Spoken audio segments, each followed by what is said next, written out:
ఓం నమో ఐం హ్రీం శ్రీం శ్రీమాత్రి నమః. అందరూ ఇళ్లలో తాబేలు పెట్టుకోవచ్చు అంటారు. జాగ్రత్తలు తీసుకుని బ్రహ్మాండంగా పెట్టుకోవచ్చు. ఎందుకంటే అది విష్ణు స్వరూపం. జాగ్రత్తలు తీసుకుండా పెట్టుకుంటే అదే ఒక దరిద్రహేతువుగా అవుతుంది. విష్ణు స్వరూపం తాబేలుని ముందు అర్థం చేసుకోవాలి. అది ఉభయచరము నీళ్లలో ఉంటుంది, భూమి మీద ఉంటుంది.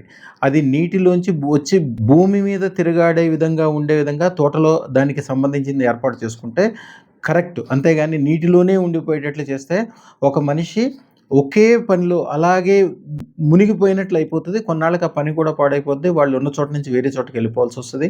ఒక మంత్రం కూడా ఎప్పుడు చదవాలి. ఈ మంత్రము ఐం హ్రీం శ్రీం క్లీం విష్ణు కూర్మాయ సహస్ర స్థిర శక్తియుక్తి సామర్థ్య ఐశ్వర్యప్రదాయ నమః. ఇది 108 సార్లు చదవాలి. అలాగే దానికి సరైన ఆహారం అందిస్తూ ఉండాలి. ఇంట్లో తిరిగే దానికి నక్షత్ర తాబేలు మాత్రమే ఉండాలి. దానికి ఇష్టమైనప్పుడు నీళ్లలోకి వెళ్ళేటట్లు, కావాల్సినప్పుడు బయటికి వచ్చేటట్లు మాత్రమే పెట్టాలి. నక్షత్ర తాబేలు కానీ ఇంట్లో ఎందుకు పెట్టుకుంటారంటే ఒక మనిషికి 10 రకాల పనులు చేస్తూ ప్రతి పనిలో స్థిరత్వం ఉండేటట్లు, గట్టితనం ఉండేటట్లు, నెమ్మదిగా గట్టిగా స్థిరంగా చేసుకోవటం కోసం పెట్టేది. అది ముందు దాన్ని అర్థం చేసుకోవాలి. మంత్రం పూర్తిగా నేర్చుకోవాలి. అప్పుడు మాత్రమే ఇంట్లో తాబేలు పెట్టుకుని దానివల్ల అష్టైశ్వర్యాలు పొందొచ్చు. ఏదైనా ఒక పని ఉంటుంది. ముఖ్యంగా ఆడవాళ్ళు, వ్యాపారం చేసే ఆడవాళ్ళు ఇంట్లో వంటింట్లో పని చేసుకుంటారు, పనులు చూసుకుంటారు, భర్తను చూసుకుంటారు, పిల్లని చూసుకుంటారు. 1000 పనులు ఉంటాయి. 1000 పనులు ఉన్నా కానీ ఆ 1000 పనులు చేసే ఆడవాళ్ళు ఫెయిల్ అవ్వడానికి కారణం ఏంటంటే ఇంట్లో పనులు చూసుకుంటూ బయట పనులు చేసేటప్పుడు రెండిట్లోనూ వాళ్ళు ఒకేసారి బ్యాలెన్స్ చేసుకోలేక పాడవుతారు. అందుకనే వాళ్ళు నక్షత్ర తాబేలు పెట్టుకోవాలి. నక్షత్ర తాబేలు కాకపోయినా తాబేలు రూపమైన ఈశాన్యమూల పెట్టుకొని దాంట్లో నీళ్లు పెట్టుకొని ఈ తాబేలు కింద రూపాయి బిళ్ళ పెట్టాలి. అలాగే మీకు ఏదైనా కోరికలుంటే కోరికలకు సంబంధించినది ఒక చిట్టి మీద రాసి అది తడవకుండా ఉండే విధంగా ప్లాస్టిక్ కవర్లో పెట్టి దాని కింద పెట్టుకోవాలి. రోజు ఈ మంత్రం చదువుకోవాలి. శక్తియుక్తి సామర్థ్యాలు పెరిగి రెండిట్లో విజయం, ఇంట్లోనూ బయట. ఎందుకంటే మనిషికి జీవితంలో ఒకే దాంట్లో విజయం ఎప్పుడు కాదు, అన్ని వైపుల నుంచి విజయం కలగాలి. అన్ని వైపుల నుంచి విజయం కలిగించేది అదృష్టరత్నం మాత్రమే. ఇవన్నీ కూడా ఈ తాత్కాలికంగా ఒక వైపు, 2 వైపులు, 3 వైపులు మాత్రమే మీకు విజయాన్ని కలిగజేస్తాయి. ఈ మంత్రాన్ని కూడా మీకు కింద డిస్క్రిప్షన్లో ఇస్తాను, చక్కగా చదవండి. ఒకటి కాదు 100 పనులు చేసుకునేవాళ్ళు ఆ పనులు కూడా చాలా వైవిధ్యంగా, ఒక మనిషి నీళ్ళలో ఉంటే ఒకలాగా ఉంటాడు, అలాగే బయట ఉంటే ఒకలాగా ఉంటాడు.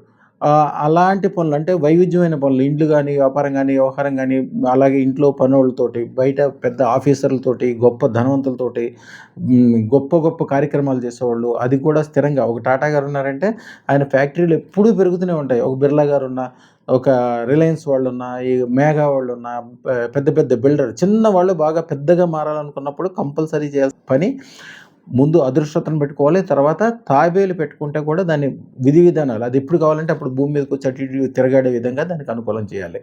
ఇదివరకు రోజుల్లో దిగుడు బావుల్లో మాత్రమే తాబేళ్లు వేసేవాళ్ళు. దిగుడు బావుల్లో తాబేళ్లు వేసిన వాళ్ళు తర్వాత పట్టణంకి వచ్చి పెద్ద పెద్ద అధికారులు, పెద్ద పెద్ద ఐఏఎస్ ఆఫీసర్లు, రాజకీయ నాయకులై గొప్పవాళ్ళుగా మారారు ఆ ఊరు వాళ్ళందరూ కూడా దిగుడు బావుల్లో వేసిన వాళ్ళు. ఎందుకంటే దిగుడు బావి మీదకి మెట్లు ఉంటాయి బావిలోకి దిగటానికి. ఆ తాబేలు కావాల్సినప్పుడు వచ్చి ఆ బావి మెట్ల మీద విశ్రాంతి తీసుకొని తర్వాత నీళ్ళలోకి వెళ్ళాయి. అలా కాకుండా కొంతమంది దిగుడు బావి కాకుండా డైరెక్ట్ బావుల్లో వేసేవాళ్ళు ఉంటారు. డైరెక్ట్ బావుల్లో వేస్తారు, కొంతమంది కూడా వేస్తారు. ఆక్వేరియంలో దానికి నుంచోటానికి ఎక్కడ ప్లేస్ ఉండదు. ఎప్పుడైతే అట్లా చేస్తారో అదే దరిద్ర హేతువు. వాళ్ళకి ఏ పని చేయటానికి, వేరే చోటకి వెళ్ళటానికి, వేరే రెండో దాన్ని సామర్థ్యం సాధించడానికి అవకాశం ఉండదు. తాబేలు 2, 3 చోట్లకి వెళ్ళకుండా ఒకే చోట ఉండిపోతే దానికి కొన్నాళ్ళకి అనారోగ్యం ఏర్పడితే ఇబ్బంది వస్తుందనమాట. అందుకని ఎప్పుడు కూడా ఉభయచరమైనది దానికి.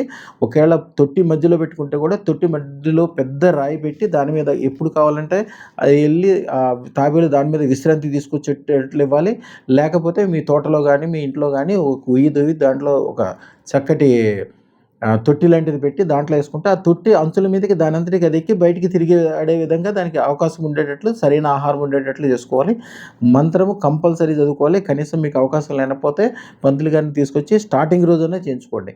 అప్పుడు మీకు విపరీతమైన స్థిరత్వము, శక్తి, ఐశ్వర్యము, తర్వాత మీ పిల్లలు అంటే రాబోయే తరాలు కూడా బాగుంటే కూడా చాలా నియమాలు ఉన్నాయి. నిబంధనలు పాటించాల్సిన అవసరం ఉంటుంది. ఏ నియమాలు లేకుండా, ఏమీ లేకుండా, మీరే కాకుండా మీ వెనకాల మీరంటే ఇష్టపడేవాళ్ళు, మీకు సంబంధించిన వాళ్ళు, మీ వ్యాపార వ్యవహారాలు ఉన్న చోట నుంచి 100 రెట్లు 1000 రెట్లు పెరగటానికి, అద్భుతమైన ఆనంద ఆరోగ్యాలు కలగటానికి అదృష్టరత్న ధారణ అత్యంత శ్రేష్టమైనది, చాలా గొప్పది. అదృష్టరత్నం పెట్టుకున్న వాళ్ళు ఎవరినైనా చూడండి, మీ ఇంట్లో 1000 తాంబేళ్ళు పెట్టుకున్నప్పటికీ ఒక్క అదృష్టరత్నం ఇచ్చే గొప్పతనం ఇవ్వదు. ఎందుకంటే విష్ణువు యొక్క రూపం తాబేలు అయినప్పటికీ విష్ణువు పూజించేది అదృష్టరత్నం. అదృష్టరత్నం అంత గొప్పది. తాబేలు ముఖ్యంగా 3 విషయాల్లో అద్భుతమైన ఫలితాలు ఇస్తుంది. ఫస్ట్ స్థిరత్వం. ఏ మనిషికైనా ఒక పని మీద కూర్చోలేకపోతారు. కొంతమంది పూజలో 10 నిమిషాలు కూర్చోలేరు, పనిలో 10 నిమిషాలు కూర్చోలేరు. దురలవాట్లు లేకపోతే తొందరగా స్నేహితుల దగ్గరికి వెళ్ళిపోవటం, ఏదో టీవీలోకి వెళ్ళిపోవటం, ఏదో ఒక పని చేసుకుంటూ స్థిరంగా ఆ పని అయ్యే వరకు దాంట్లో కూర్చోలేరు. అందుకోసం కూర్మావతారం, కూర్మ యంత్రం కింద పెట్టుకుని కానీ, కూర్మం ద్వారా కానీ ఆ స్థిరత్వాన్ని పొందుతారు. రెండోది, మీరు ఇక్కడ ఉండి అమెరికాలో ఉండే మీ ఫ్యాక్టరీనో, ఇండస్ట్రీనో, వ్యాపారమో, వ్యవహారమో మీకు సంబంధించినవి మీరు ఇక్కడుండి మీ గ్రామంలో ఉండే తోటలు మంచిగా జరగటం కోసమో, రిమోట్ ప్రాంతం అంటే మీకు సంబంధం లేని చోట నుంచి కూడా ఇప్పుడు తాబేలు ఏం చేస్తుంటే పిల్లలు పుట్టిన తర్వాత ఆ గుడ్లోంచి పిల్లలొచ్చి ఆ సముద్రంలోనో, నీటి వనరుల్లోకో వెళ్ళిపోయిన తర్వాత ఆ తాబేలు దానికి డైరెక్షన్ ఇవ్వదు, దగ్గరుండదు, చూడదు, దానికేమీ ఆహారం పెట్టదు. తన కంటి చూపుతోటే దాన్ని మొత్తం అంతా ఆ పిల్లలు బాగా పెరిగే వరకు పిల్లలకి పాలిచ్చిన దానికంటే ఇంకా బలంగా, గొప్పగా ఎదిగేటట్లు చేస్తాయి. మీరు ఉన్న చోట నుంచి వేరే చోటలో మీకున్న పనులన్నీ మీ కంటి చూపు ద్వారా, మీ మనసులో ఉండే తరంగాల ద్వారా ఆ పని చేసే శక్తి సామర్థ్యాలు దాని మూలాన వస్తాయి. మూడోదేంటంటే ఐశ్వర్యవంతం. ఐశ్వర్యం విష్ణు స్వరూపాలన్నీ కూడా ఐశ్వర్యం. అత్యధిక ఐశ్వర్యము స్థిరంగా ఉండి కొంతమంది నా చేతి నిండా డబ్బులొస్తున్నాయి, వెళ్ళిపోతున్నాయి. లేకపోతే పనులొస్తున్నాయి, దగ్గరికొస్తున్నాయి, వెళ్ళిపోతున్నాయి. ఎప్పటికి అభివృద్ధి లేదు, అట్లాగే కూర్చున్నాం అన్న వాళ్ళకి కూడా స్థిరమైన డెవలప్‌మెంట్ కోసం ప్రపంచంలో 2 ఉన్నాయి. ఫస్ట్‌ది అదృష్టరత్నం, తర్వాత తాబేలు కూర్మ రూపం. కూర్మ యంత్రం గానీ, కూర్మానికి సంబంధించింది గానీ, కూర్మానికి సంబంధించిన రూపాలన్నీ కూడా దానికి సంబంధాలనమాట. ఆ అదృష్టరత్నం వల్ల ఏమవుద్దంటే కేవలం కూర్మం మూలాన వచ్చే ఉపయోగాలే కాకుండా దశావతారాల్లో ఉండే అత్యంత ఎక్కువ లాభకరంగా ఉండే విధంగా జ్ఞానము, శౌర్యము, గొప్పదనము, ప్రపంచాన్ని జయించే శక్తి అన్నీ కూడా అదృష్టరత్నాల్లో ఉంటాయి. అదృష్టరత్నం అనేది అన్నిటికంటే అద్భుతమైనది. ధరించండి. ఈ ఛానల్ మీరు చూడటమే కాకుండా కనీసం 100 మందితోటి సబ్స్క్రైబ్ చేయించండి. అద్భుతమైన ఫలితాలు కలుగుతాయి మీకు. శుభం భూయాత్.